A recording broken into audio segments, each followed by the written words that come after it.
पश्चिम बंगाल विधानसभा चुनाव 2021 के तीसरे चरण का मतदान कल होने जा रहा है। इस तीसरे चरण में बंगाल में कड़े सियासी मुकाबले और बीजेपी की ओर से जमकर हिंदुत्व कार्ड खेले जाने के बाद ममता बनर्जी अब अपने मुस्लिम वोट बैंक को बचाने के प्रति सतर्क हो गई हैं। यही वजह है कि मुस्लिम वोट बैंक को अपने पाले में करने के लिए वो लगातार कोशिश कर रही हैं, जिससे बीजेपी चिंता में पड़ गई है।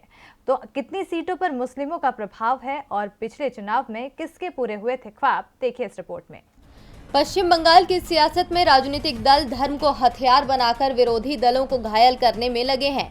इसीलिए जहां बीजेपी हिंदुत्व का राग अलाप कर टीएमसी सरकार को हार की कगार पर पहुंचाने की कोशिश कर रही है, तो वहीं सीएम ममता बनर्जी भी मुसलमानों को अपना बनाकर बीजेपी की परेशानी बढ़ाने की जुगत में है। धर्म के मोर्चे पर बीजेपी को पछाड़ने के लिए ममता ने तीसरे चरण के मतदान से पहले मुस्लिम कार्ड खेल दिया है। उन्होंने कहा कि बंगाल के मुस्लिमों का वोट किसी भी हाल में बंटना नहीं चाहिए। दरअसल इस चुनाव में सीएम ममता बनर्जी का पूरा फोकस सूबे में जीत की हैट्रिक लगाने पर है, इसीलिए वो कोई भी कसर नहीं छोड़ना चाहती हैं। जहां एक तरफ वो बीजेपी के हिंदुत्व को फेल करने के लिए राम बनाम दुर्गा का राग अलाप रही हैं, तो वहीं अपने पुराने वोट बैंक यानी कि मुस्लिम वोटरों को भी अपने पाले में बरकरार रखना चाहती हैं।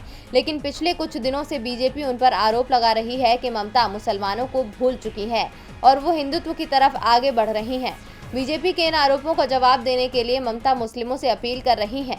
बीजेपी और टीएमसी के बीच आरोप प्रत्यारोप से साफ है कि सूबे में मुस्लिम वोटों को लेकर सियासी जंग छिड़ चुकी है। दरअसल सूबे में इनकी तादाद अच्छी खासी है। राज्य की कुल आबादी में मुसलमानों की हिस्सेदारी लगभग 30% है। सीटों के लिहाज से बात करें तो विधानसभा की 294 सीटों में से 70 से 100 सीटों पर इस तबके के वोट निर्णायक हैं, यानी उनका एक तरफा वोट जीत और हार तय कर सकता है।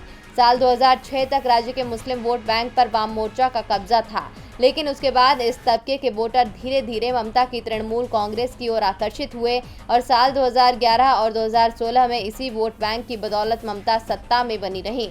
अब एक बार फिर जीत की हैट्रिक लगाने के लिए ममता मुसलमानों को मनाने की कोशिश में है, लेकिन देखना होगा कि मुसलमान किस पर होते हैं मेहरबान। डीवी लाइव की रिपोर्ट।